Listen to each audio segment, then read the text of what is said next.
Presidential candidate? Channel swimmer? Movie star? No. It's a tech sergeant coming home to Pittsburgh on a furlough. That's his mother. Her sight is failing, but she can still pick out a greenback Kelly in a crowd. She's been dreaming about this minute for a couple of years.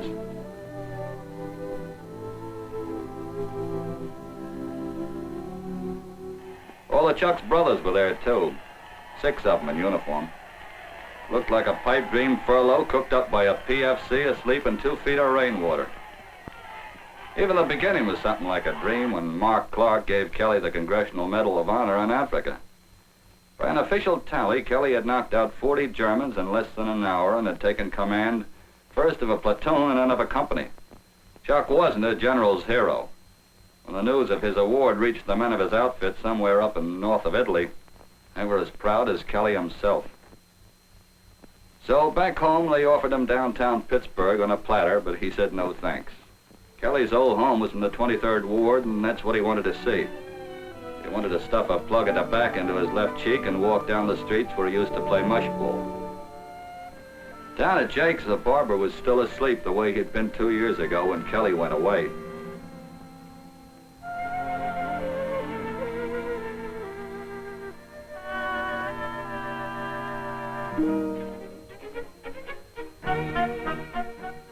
During his years overseas, Kelly had a lot of time to make up a list of the things he wanted to do when he got home, and sleeping in a barber chair wasn't far down on the list.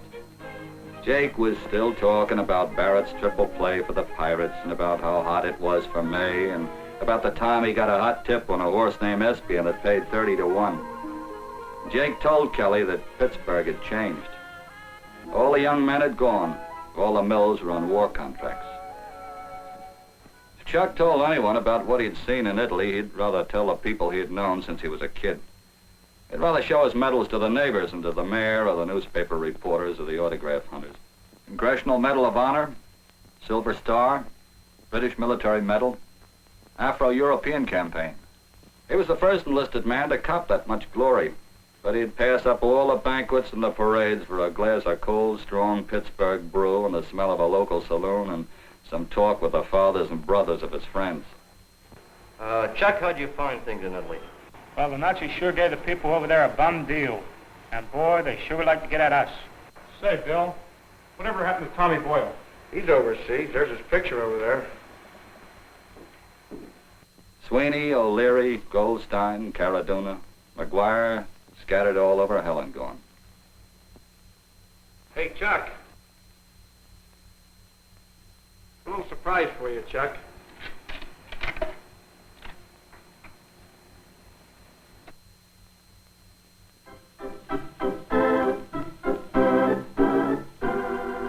Has anybody here seen Kelly?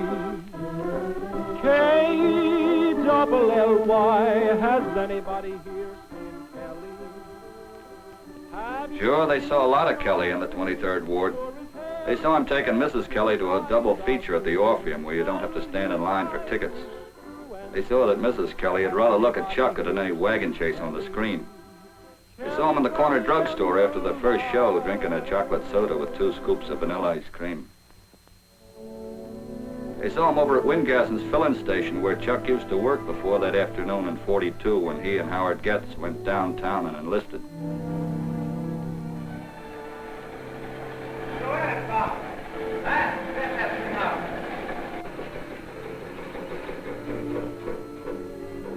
Have you heard from Jim lately? Why, yes, Jim's over in the South Pacific, but I didn't think that would interest you a whole lot after what you've seen in Italy. I don't know. It's all part of the same war. Charlie Wingasson told Chuck that Pittsburgh had changed.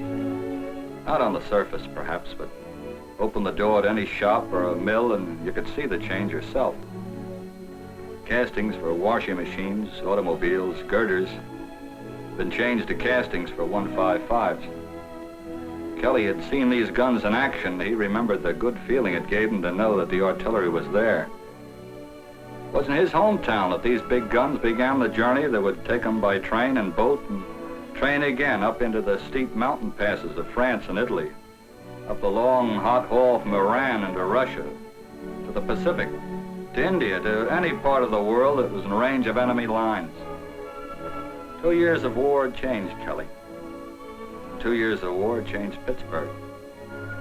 Kelly was firing a .37 at the Germans on the day he won his award for bravery.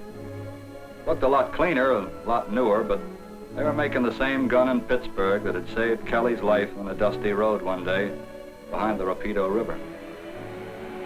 You sure got a lot of use out of these babies. What have you got here, Chuck? Letter from your girl. No, these are orders we put back for duty. Sure did a swell job over there. Your boy could have done the same thing. Ah, you're the first smartest Irishman I ever met. No, you just got to be there and have the stuff to do it with. I was there, and we had the stuff to do it with. Give him hell when you get back. I sure will. Furloughs end even for Irishmen who'll get the Congressional Medal of Honor. But before he left, Kelly took a look back at Pittsburgh, back at the houses crowded along the bluff, the smoke and the power and the might of one of the greatest industrial cities in the world. The last he saw of Pittsburgh was the smoke above the Monongahela and the Allegheny, where the mills were turning out steel for the 37s and the 155s, for the rifles and tanks that he would need as soon as he got back.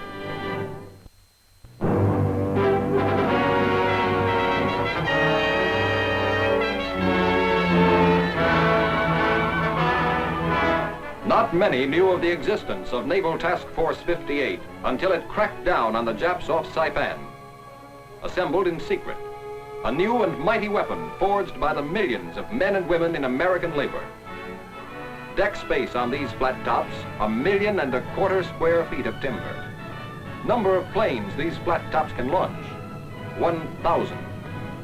A gigantic floating American airfield designed to reverse the direction of traffic in the Pacific. It did. Our infantry GIs and Marines had just secured beachheads on Sai Pan. Task Force 58 was standing by to keep out Jap reinforcements. Then we learned that Tokyo carrier-based planes were swarming our way. The following shows what happened to them.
Final score, 428. The world's all-time single-day record for planes knocked out of the air by any nation anywhere. Then we sent our fighters and bombers after the Jap fleet itself. But with their planes destroyed, they streaked for the mainland. We hounded them as long as our gas and bombs held out.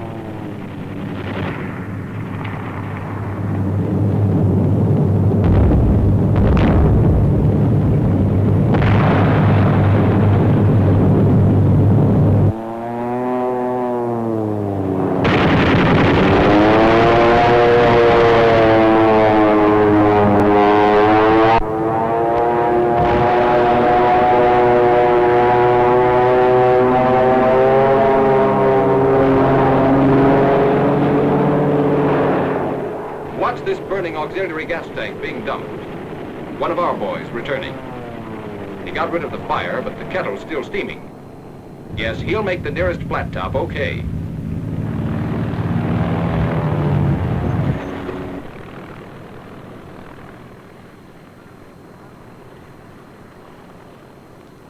And now, with the skies swept clean of Jap interference, we bolstered our beachheads on Sai Pan, sent in the rest of our men, gave them all their waiting supplies. Today, Sai Pan is ours. With weapons like Task Force 58, with those other weapons being turned out by American workers, this double-barreled war will have a double-barreled finish.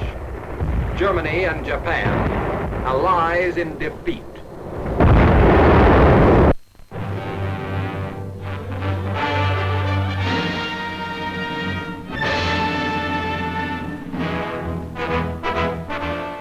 After the tornado of fire, after the hail of death has passed over, this is the havoc that's left. A tangled heap of iron, steel, engines. Some of it belonged to the enemy, some of it was ours. As the war storm moves on, these precious ruins become part of our victory. For battle junk is treasure, priceless parts and equipment that will ransom American lives on a future battlefield.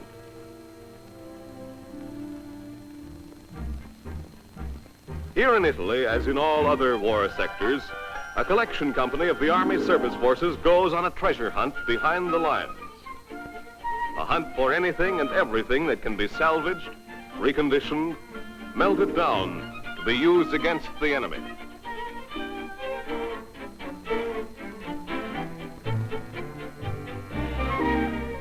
Little Italian citizens pitch in. Here, one is paid in the universal currency of children, candy.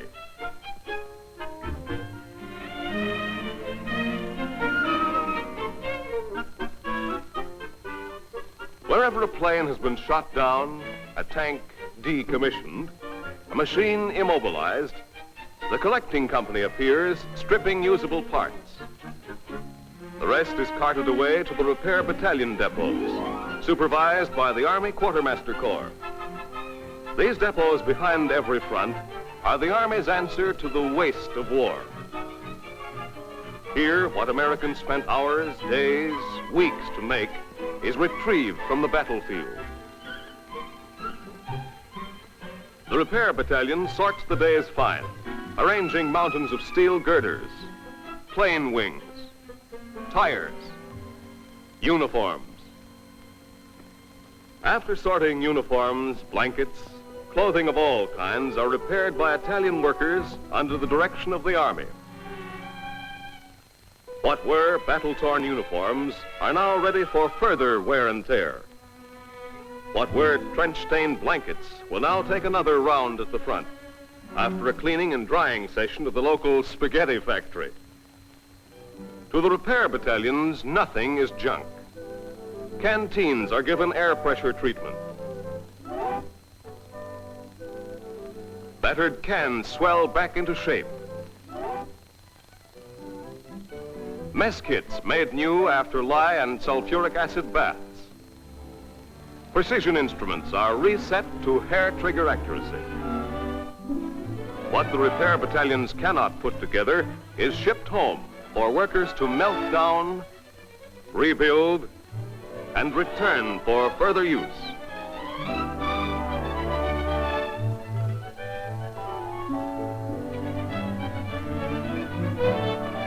Behind every front, behind every line, the treasure hunt goes on wheels, and on foot. The foot soldier, who always has a chance for a more leisurely contact with the local scenery, rarely comes back from the front or from a busman's holiday behind the lines without something to show for it.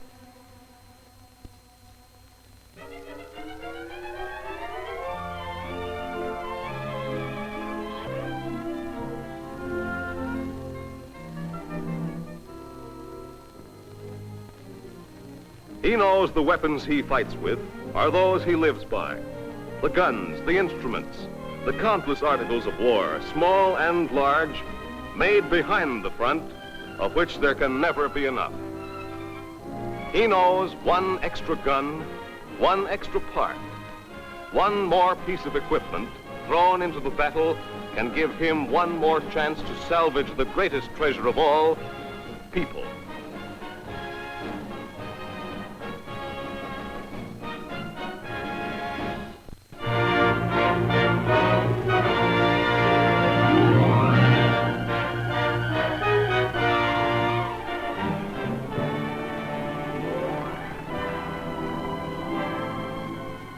cities of Normandy are quiet now. The battle's moved on. No fires, no bullets, no Germans left. Only the memory of all of them.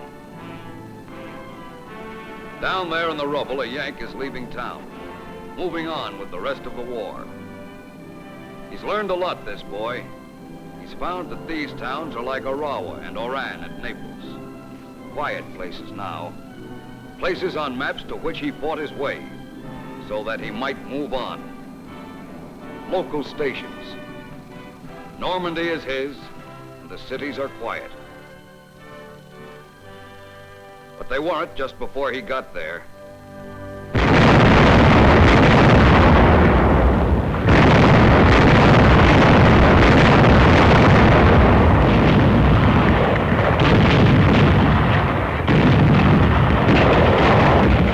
Yes, the boy's pretty wise. He's learned who his allies are, from the tiny dry cell battery in his walkie-talkie to the castings and the engines in the planes in the skies above. The sky fighters who were blistering the German reinforcements before they could get started, quarantining the Cherbourg Peninsula.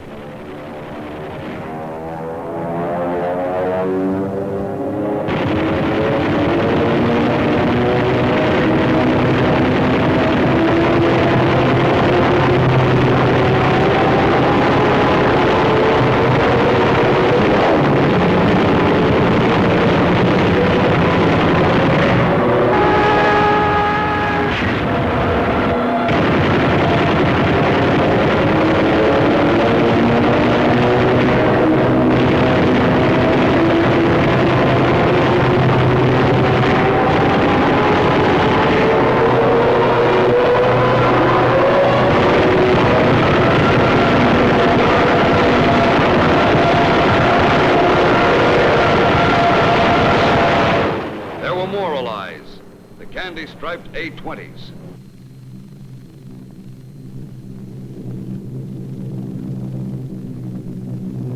They're bombs walking a tightrope.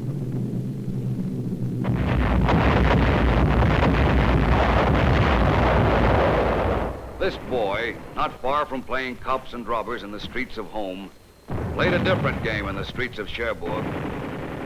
He called the sniper's bullets incoming mail. There was some outgoing mail, too.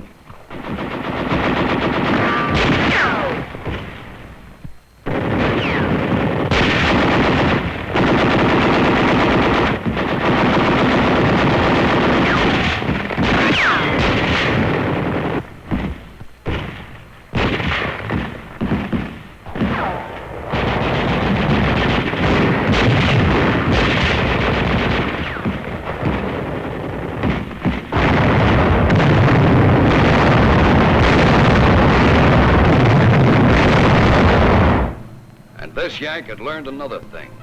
He had learned who the enemy was. A year or so ago, the enemy was a vague word in a military pamphlet. Now he was somebody who lurked behind the hedges and in the buildings, waiting to kill long after the battle had ended. Somebody who booby-trapped the dead. Somebody who raised a flag of truce, then shot the American officers who came up to take him.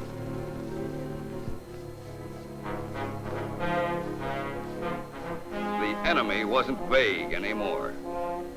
He was as real as the freshly dug graves of this soldier's friends. Yes, like the Russians whose homes had been meaninglessly pillaged. Like the English whose homes even at the moment were being blasted by robot bombs.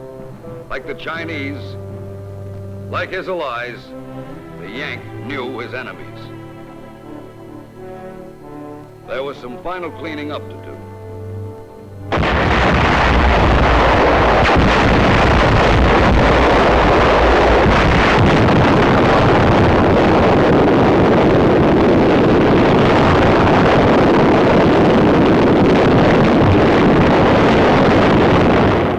The American soldier had taken Normandy, but he knew it was only part of his job. He knew his enemies were many, and not just here in a corner of France. He knew he had to move on to meet them wherever they were.